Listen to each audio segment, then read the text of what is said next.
When was the last time that you walked away from conversation, you were like, why did I say the things that I did? Usually for me, it's when I'm around in a circle of my friends and I'm trying to be either the funny guy or the smart guy or the guy with all the answers, whatever it is. And I end up saying things that either promote myself or put other people down, or I end up talking over people, and I walk away from those conversations and I'm just like, why in the world did I even open my mouth? Hey Daily Dosers, my name is Chase and I'm one of the pastors with our Temecula campus.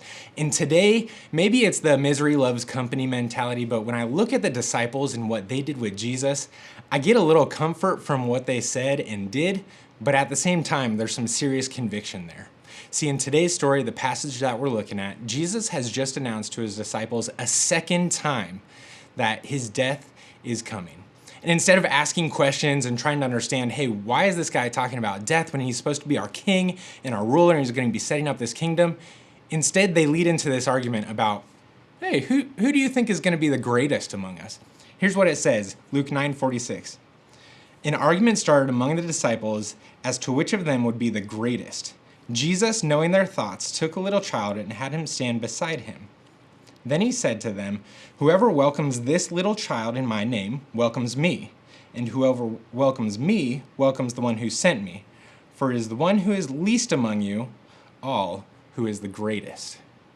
And see, let me remind you in that culture the significance of a child and what kind of social standing they had, because he wasn't even part of the conversation. These disciples, they were trying to figure out, okay, who's going to be the right hand, who's going to be the number two, and almost come up with this tier list of where do I fit in. And instead, Jesus pulls in this child and says, no, this kid who's going around being a kid, not even caring about social standing, he's the one we want to be like.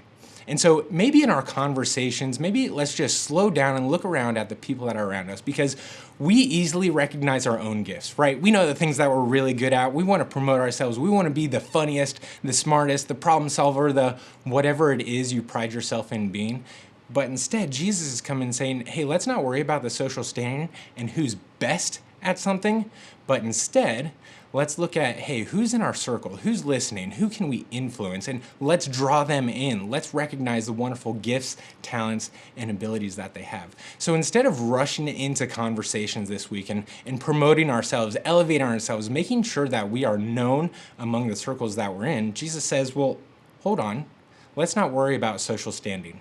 Let's worry about, hey, this is what I've called you to do, and do that to the best of our ability. Because this is what we know about the church. We're supposed to be set apart. We're supposed to look different. And so when we are arguing for who's the best or who's the number one, that's something the rest of the world does.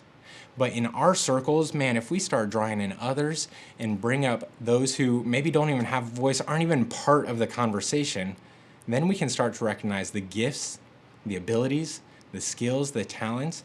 And so in our conversations, let's slow down. Let's not worry about self-promotion. Let's not worry about being number one. And let's pull other people up and look at the gifts and abilities that God has given them as well. Thanks for joining us today, and we'll see you next time.